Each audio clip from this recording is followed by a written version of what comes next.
ಎಲ್ರಿಗೂ ನಮಸ್ಕಾರ. Welcome back to my channel Ramya lifestyle Kannada vlogs. ನಾನ್ ರಮ್ಯಾ. ನಾವೀಗ ಕನ್ನಡ ಸಾಹಿತ್ಯ ಸಮ್ಮೇಳನಕ್ಕೆ ಹೋಗ್ತಾ ಇದೀವಿ. ತುಂಬಾನೇ ಖುಷಿ ಆಗ್ತಿದೆ. ಹೋಗಕ್ಕಾಗತ್ತೋ ಇಲ್ವೋ ಅಂತ ಅನ್ಕೊಂಡಿದ್ದೆ. ಫೈನಲಿ ಹೊರಟಿದೀವಿ. ಆಕ್ಚುಲಿ ನನ್ಗೆ ಹೋಗ್ಬೇಕು ಅಂತ ತುಂಬಾ ಇಷ್ಟ ಇತ್ತು. ಆದ್ರೆ ಹಸ್ಬೆಂಡ್ ಸ್ವಲ್ಪ ಈಗ 2-3 ದಿನದಿಂದ ತುಂಬಾ ಬ್ಯುಸಿ ಇದ್ದಾರೆ. ಹಾಗೆ ನಾಳೆ ನಮ್ಮ ಆಶ್ರಮದಲ್ಲಿ ಫಂಕ್ಷನ್ ಕೂಡ ಇದೆ, ಪೂಜೆ ಇದೆ. ಹಾಗಾಗಿ ಅದ್ರದ್ದು ಸ್ವಲ್ಪ ಬ್ಯುಸಿಯಲ್ಲಿ ಇದ್ರು ಅವರು. ಹಾಗಾಗಿ ಅವ್ರನ್ನ ಕೇಳಕ್ಕೆ ಹೋಗ್ಲಿಲ್ಲ. ಹೋಗೋಣ ಅಂತ ಕೇಳಕ್ಕೆ ಹೋಗ್ಲಿಲ್ಲ, ಸುಮ್ಮನೆ ಆಗ್ಬಿಟ್ಟೆ. ನಿನ್ನೆ ನೈಟ್ ಬಂದ್ಬಿಟ್ಟು ಅವರೇ ಹೇಳಿದ್ರು, ಇಲ್ಲ ನಾಳೆ ಹೋಗೋಣ ಕನ್ನಡ ಸಾಹಿತ್ಯ ಸಮ್ಮೇಳನಕ್ಕೆ ಅಂತ. ನಂಗಂತೂ ತುಂಬಾನೇ ಖುಷಿ ಆಯ್ತು. ಆಕ್ಚುಲಿ 4 o'clock ಹೋಗ್ಬೇಕಾಗಿತ್ತು. ಸ್ವಲ್ಪ ಕೆಲಸಗಳಿತ್ತು, ಮಾಡ್ಕೋತಾ ಇದ್ವಿ. ಕೆಲಸ ಎಲ್ಲ ಮುಗಿಸ್ಕೊಂಡು ಈಗ 6 o'clock ಹೊರಟಿದೀವಿ. ಒಂದು 7-7:30 ಹಿಂಗೆ ಹೋಗ್ತೀವಿ.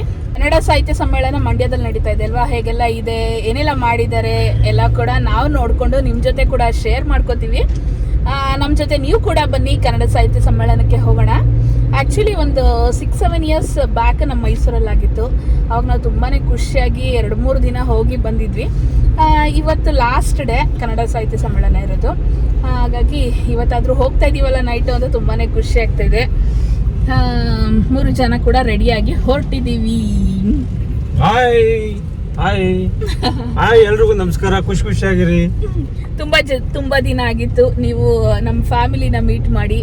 ಆ್ಯಕ್ಚುಲಿ ಲೈಫ್ ಸ್ಟೈಲ್ ವ್ಲಾಗ್ನ ಮಾಡ್ತಿಲ್ಲ, ಬೇರೆ ಬೇರೆ ಕೆಲಸ ಇರೋದ್ರಿಂದ ಬೇರೆ ಬೇರೆ ವ್ಲಾಗ್ಸ್ನ ಮಾಡ್ತಾ ಇರೋದ್ರಿಂದ ಲೈಫ್ ಸ್ಟೈಲ್ ವ್ಲಾಗ್ ಮಾಡೋಕ್ಕಾಗಿರಲಿಲ್ಲ. ನಮ್ಮ 3 ಜನನ ಒಟ್ಟಿಗೆ ನೋಡಿದ್ದು ತುಂಬ ದಿನ ಆಗಿರುತ್ತೆ ಅಲ್ಲ. ಮಂಡ್ಯದಲ್ಲಿ ನಡೆದ ಕನ್ನಡ ಸಾಹಿತ್ಯ ಸಮ್ಮೇಳನಕ್ಕೆ ಅಂತ ಹೊರಟಿದೀವಿ ಅಂತ ಹೇಳ್ದೆ. ಬರ್ತಾ ಇದೀವಿ ನೋಡಿ. ಮಂಡ್ಯ ಎಂಟರ್ ಆಗ್ತಾ ಇದ್ದಂಗೆ ದೊಡ್ಡದಾಗಿ ಬೋರ್ಡು. ಈ ಕಡೆ ಮೈಸೂರಿಂದ ಬರೋರಿಗೂ ಕೂಡ ಈ ತರ ಎಂಟ್ರೆನ್ಸ್ ಅನ್ನ ಮಾಡಿದ್ದಾರೆ. ಆ ಕಡೆ ಮದ್ದೂರಿಂದ ಬರೋರಿಗೂ ಕೂಡ ಎಂಟ್ರೆನ್ಸ್ ಅನ್ನ ಮಾಡಿದ್ದಾರೆ. ಹಾಗೆ ಲೈಟಿಂಗ್ಸ್ ಅನ್ನ ಕೂಡ ಮಾಡಿದ್ದಾರೆ. ಅದು ಕೂಡ ತುಂಬಾನೇ ಚೆನ್ನಾಗಿದೆ. ಇಡೀ ಮಂಡ್ಯ ಪೂರ್ತಿ ಲೈಟಿಂಗ್ಸ್ ಅನ್ನ ಹಾಕಿದ್ದಾರೆ. ತುಂಬಾನೇ ಚೆನ್ನಾಗಿ ಅನ್ಸುತ್ತೆ. ನೀವು ಡೈರೆಕ್ಟ್ ಹೈವೇಲೆ ಹೋಗ್ಬೋದು. ನಾವೇ ಇದು ಲೈಟಿಂಗ್ಸ್ ಮತ್ತೆ ಈ ತರ ಬೋರ್ಡ್ಸ್, ಕಟ್ಔಟ್ಸ್ ಎಲ್ಲ ಹಾಕಿರ್ತಾರಲ್ಲ, ಅದೆಲ್ಲ ನೋಡ್ಕೊಂಡು ಹೋಗೋಣ ಅಂತ ಹೇಳಿ ನಾವು ಸರ್ವಿಸ್ ರೋಡ್ ಇಂದ ಮಂಡ್ಯಗೆ ಎಂಟರ್ ಆದ್ವಿ. ಇಡೀ ಮಂಡ್ಯಗೆ ಲೈಟಿಂಗ್ಸ್ ಅನ್ನ ಹಾಕಿದ್ದಾರೆ. ತುಂಬಾನೇ ಚೆನ್ನಾಗಿ ಅನ್ಸುತ್ತೆ. ಹಾಗೇನೆ ಈ ಪ್ರೈವೇಟ್ ಬಿಲ್ಡಿಂಗ್ಸ್ ಎಲ್ಲ ಇರುತ್ತಲ್ಲ, ಅವ್ರವ್ರದೇ ಓನ್ ಬಿಲ್ಡಿಂಗ್ಸ್ಗೂ ಕೂಡ ಲೈಟಿಂಗ್ಸ್ ಅನ್ನ ಹಾಕ್ಸ್ಕೊಂಡಿದ್ದಾರೆ. ಅದು ಕೂಡ ತುಂಬಾನೇ ಚೆನ್ನಾಗಿದೆ.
ಕನ್ನಡ ಸಾಹಿತ್ಯ ಸಮ್ಮೇಳನ ನಡೀತಾ ಇರೋ ಆಪೋಸಿಟ್ ಅಲ್ಲೇ ಕಾರನ್ನ ಪಾರ್ಕ್ ಮಾಡಿ ಸ್ಕೈ ವಾಕ್ ಇದೆ. ಸ್ಕೈ ವಾಕ್ ಇಂದ ಹೋಗ್ತಾ ಇದೀವಿ. ಅಮರಾವತಿ ಪಕ್ಕದಲ್ಲೇನೆ ಕನ್ನಡ ಸಾಹಿತ್ಯ ಸಮ್ಮೇಳನವನ್ನ ಮಾಡಿದ್ದು. ತುಂಬಾ ಜನ ಹೋಗಿ ಬಂದಿರ್ತೀರಾ. ನಮಗೂ ಕೂಡ ತುಂಬಾನೇ ಆಸೆ ಇತ್ತು ಹೋಗ್ಬೇಕು ಅಂತ. ನಾನು 6-7 ವರ್ಷದ ಹಿಂದೆ ಮೈಸೂರಲ್ಲಿ ಮಾಡಿದಾಗ ನೋಡಿದಷ್ಟೇ. ಅದಾದ್ಮೇಲಿಂದ ನೋಡಕ್ ಆಗೇ ಇರ್ಲಿಲ್ಲ. ಹಾಗಾಗಿ ಹೋಗ್ಲೇಬೇಕಂತ ಹೋಗಿ. ಹಾಗೆ ರೋಡ್ ವ್ಯೂ ಹಾಗೆ ಸಮ್ಮೇಳನದ ವ್ಯೂ ಅನ್ನ ಕೂಡ ಇಲ್ಲಿ ನೋಡ್ತಾ ಇದ್ದೀರಾ.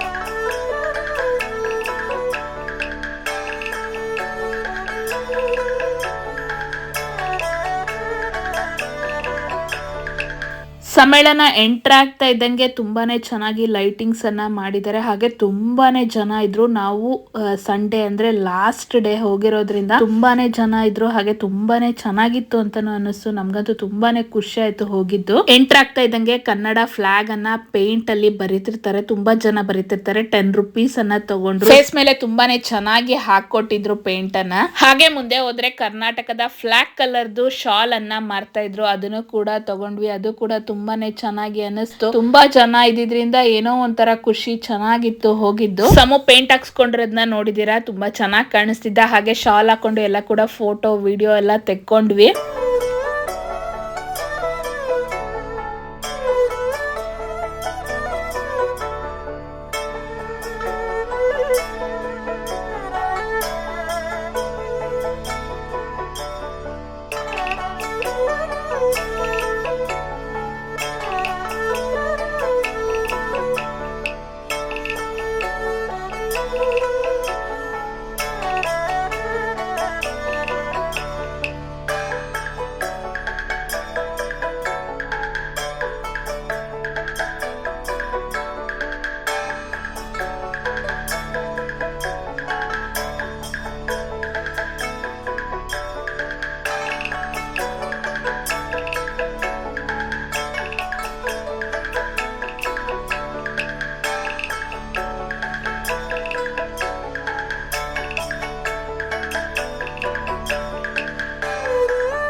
ಸಮ್ಮೇಳನಕ್ಕೆ ಎಂಟರ್ ಆಗ್ತಾ ಇದ್ದಂಗೆ ಬಸವಣ್ಣನವರ ದೊಡ್ಡ ವಿಗ್ರಹ, ಜಾನಪದ ಕಲೆಗಳ ಪ್ರತಿಮೆಗಳು, ಹಾಗೇನೆ ದೊಡ್ಡ ದೊಡ್ಡ ಕರ್ನಾಟಕದ ಫ್ಲಾಗ್ಗಳು ದೊಡ್ಡದಾಗಿ ಹಾಕಿರೋ ಸ್ಟೇಜ್ ಅನ್ನ ನೋಡ್ಬೋದು. ಹಾಗೆ ಮೈಸೂರು ಪೊಲೀಸ್ ಬ್ಯಾಂಡ್ ಇಂದ ಪ್ರೋಗ್ರಾಮ್ ಕೂಡ ನಡೀತಾ ಇತ್ತು. ಅದು ಕೂಡ ತುಂಬಾನೇ ಚೆನ್ನಾಗಿತ್ತು.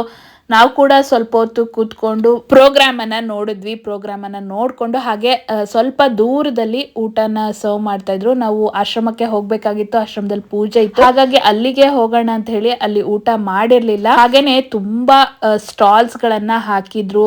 ರೋಡ್ ಸೈಡ್ ಗಳಲ್ಲಿ ಸ್ಟಾಲ್ಸ್ ಗಳನ್ನ ಹಾಕೊಂಡಿದ್ರು. ಹಾಗೆ ಸಮ್ಮೇಳನದ ಕಡೆಯಿಂದ ಸ್ವಲ್ಪ ಸ್ಟಾಲ್ಸ್ ಗಳನ್ನ ಹಾಕಿದ್ರು. ನೀವು ಸಮ್ಮೇಳನ ನೋಡ್ಕೊಂಡು ಹಾಗೇನೆ ಶಾಪಿಂಗ್ ಎಲ್ಲ ಮಾಡ್ಕೊಂಡು ಬರ್ಬೋದಿತ್ತು.